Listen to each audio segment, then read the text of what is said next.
Workplace messaging company Slack reportedly choosing the New York Stock Exchange for its direct listing. That's at least according to the Wall Street Journal. Slack is set to follow Spotify on bypassing underwriters and listing directly on the exchange. Joining us is Deke Digital CEO Dave Maney. Dave, you say Slack's direct listing is a sign of confidence. Yeah, I think the direct, well, among other things, it's a sign of a lot of cash in the bank. So it sort of says we've got, the estimate is $900 million in the bank and no need to raise capital when they go public, but essentially create a market for all of the shareholders who have been in. I think the company's about 10 years old. So you have a long list of investors who have been in a long time. So it does create kind of a release valve without raising additional capital and diluting the existing shareholders. You know, every tech company that comes to market following Lyft is going to face the same question, which is, where is the road to profitability and what does this mean in terms of the stock performance on the market? We're only 3 days into shares of Lyft being traded, already under pressure. Are investors getting a little too impatient here with a company that made it very clear, at least in their prospectus, that they don't have a clear road to profitability?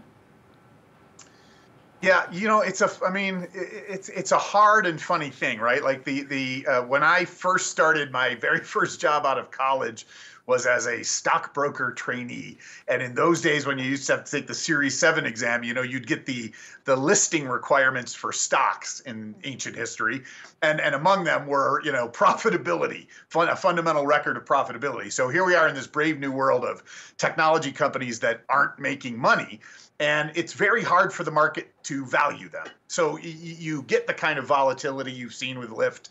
And it's, you know, it's a market that you can argue is better, or an investment that's better designed for venture capital, for private capital.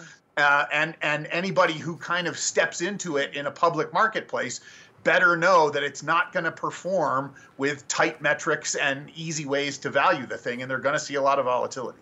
Yeah, I like how you lay it out in your notes pretty bluntly there. You say, in general, post-IPO performance of tech stocks suck. They always do poorly after the big splash on the first day. I guess what investors are trying to figure out, at least when it comes to Lyft, is, you know, is it like a Facebook, which ultimately you see where the market cap is today, or is it like a Snap that's been a constant disappointment?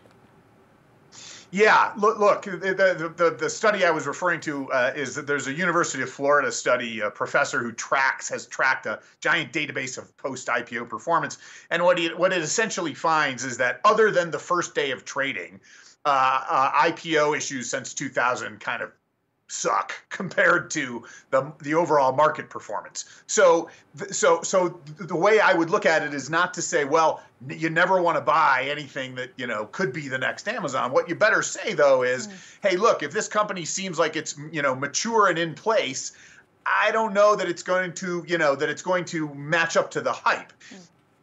You have to think about, I think, IPO stock investing in tech companies the same way venture guys do, which is it's a hits business. It's not I buy them all and think the basket's going to perform well, because it's not. But if you think you've identified something that looks like the next Amazon or the next Facebook or the next giant category builder, category killer, like if you're going to make the bets in the IPO market, that's probably the place to make it. And Dave, final question. You were talking about the private equity side of things, because a lot of these companies that are, you know, Lyft's already come to market, but the other companies that are coming to market commanded huge valuations on the private side of things. Uber, $60 to $70 billion valuation. Given how Lyft, which has a much smaller valuation, has performed, at least initially, what do you think this means for the private equity side of things? Are we going to continue to see that kind of fundraising?